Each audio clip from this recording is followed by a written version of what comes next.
Thank you for joining me first of all. Thanks for being here.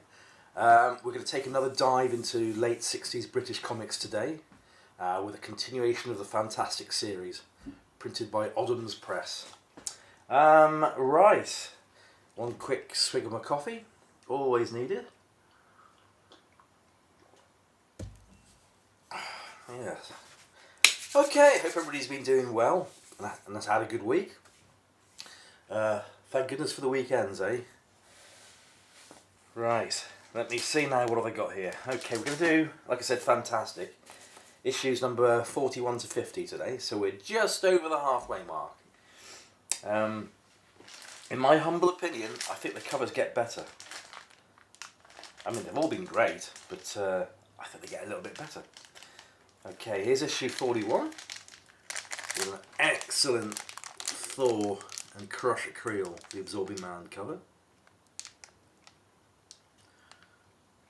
I had to pick my time to come out and start doing this video today because it's tiptoeing between being brilliant sunshine, which is exactly what I want, and grey storms with lots of rain, grey clouds, and bloody horrible. So, pick my time. This is a little bit later than what I normally like to do these videos, but hey, can't choose the weather, can you? Really. Issue 41. Issue 42. Fantastic X-Men cover. Divided We Fall. Isn't that great? The late 60s.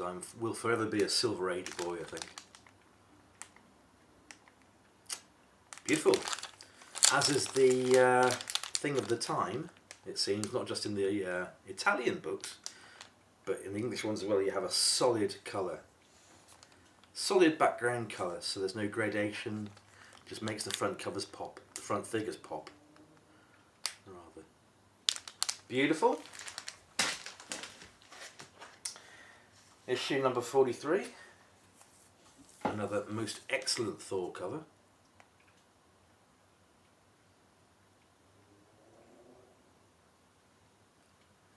And is that yeah? That's hard to tell because looking from here to the spine edge, it looks like almost like the book's been hidden, and this bit has been saturated by the sun. But you'd expect that to be going all the way up the book, and it doesn't. It kind of stops there. So I'm wondering if that's actually like a printing press fault, fault of the ink maybe. I'm not so sure. So I'm just studying it now. Yeah, I don't know. I think I'm wrong. If I'm looking closely at it, you can see right at the top there where it is faded on the orange at the top. So yeah, at some point in this book's poor life, it's been tucked away in a unit with that exposed to the sunlight, and unfortunately, it's faded the book a little bit. Which, you know, it's a wag of the fingers to the previous owner. But you know, keep your books out of sunlight. It will fade them. Well, that's issue 43. Issue 44. A lovely X-Men cover again. And bear in mind, look how we have here. We have the Iron Man's foe, the Uncanny Unicorn. Crazy name. But is it as crazy as Porcupine? Yeah, indeed, the late 60s was special in many ways. And at the top, Britain's superhero action comic. Beautiful.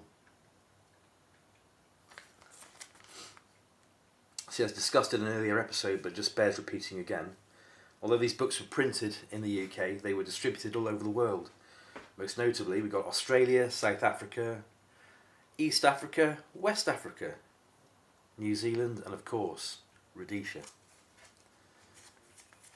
And everybody knows the climate of Rhodesia, South Africa, Africa in general. Yeah, very political area.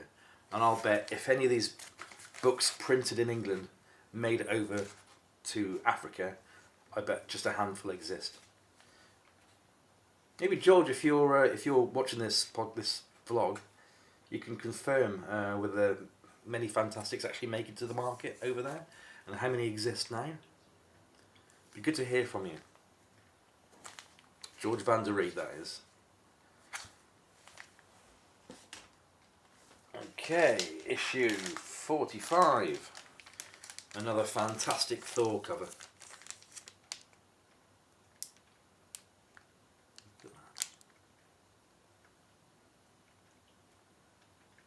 You just can't beat it, can you? Child of the Gods. Nice. Then one of my favourite X-Men covers on issue 46. Featuring the menace of El Tigre. And look at this. Have a happy Christmas reading. I'm trying to read this backwards. Yeah. Have a happy Christmas reading.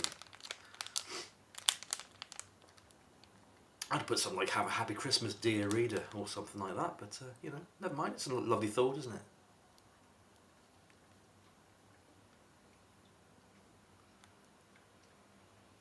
Typical Kirby. Mechanics and multi-line incredibleness.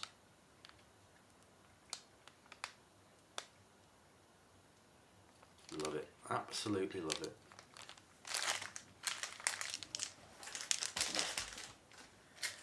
Issue number 47.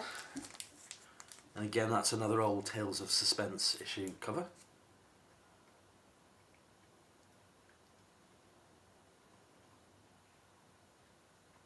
Isn't that lovely?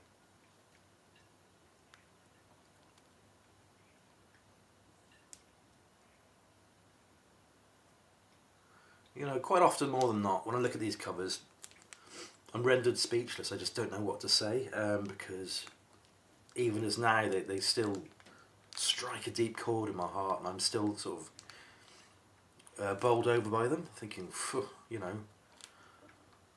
I mean, my interest for modern comics is practically zero. In my humble opinion, of course everybody has an opinion, but you can't even hold a candle. Modern comics can't really, personally, hold a candle to the Silver Age books. Not really.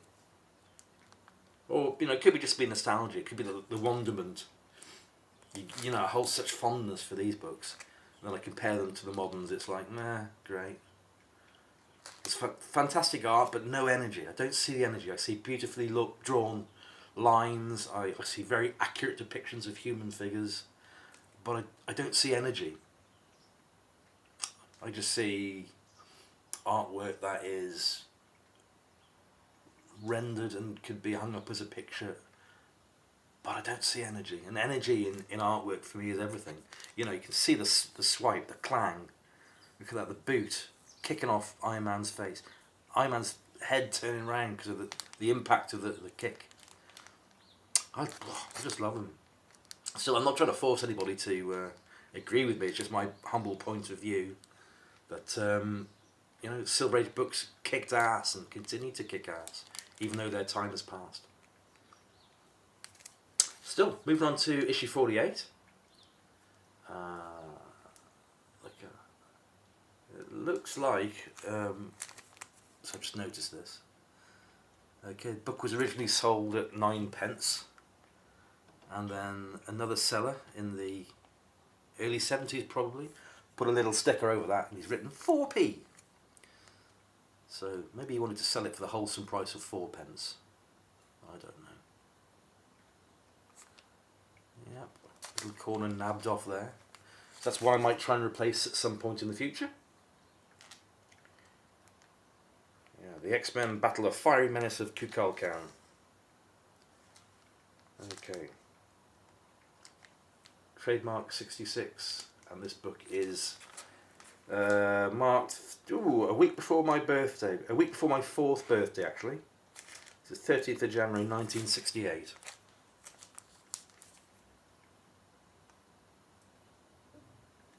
Beautiful. Again, another one of my very favourite covers. The Mighty Thor. This is issue number 49. To Kill a Thunder God with the Incredible Destroyer. Fantastic. I mean, look at the way Kirby draws that. It's poof, it's in your face. It's explosive.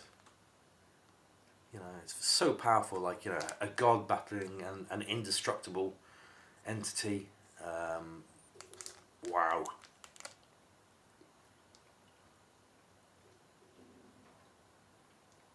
I'm just going to stop and have a little breathe for my coffee.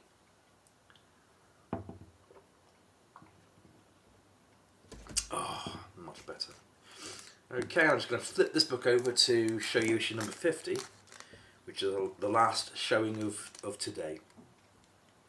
So I love doing these lovely quick videos for you because they don't take hardly any time at all, and you're not bogged down by hours and hours of talk and whatever. You know, these are short, sharp, to the point, and showing the best books out there, in my humble opinion. So yeah, issue number 50, beautiful X-Men cover, Re-Enter the Mimic. Good old beast, big club, Iceman with a what do you call that? Spear of ice. It's obviously ice, but what is that? I don't know. Spear of ice. That'll do for me.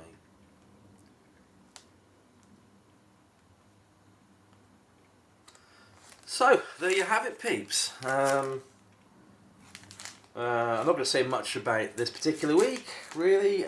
It's been a bit of a week. As over in England, we've had general election week. So for today, no politics for me, as shouldn't really get political on the comics channel. But not being the greatest for me and my persuasion.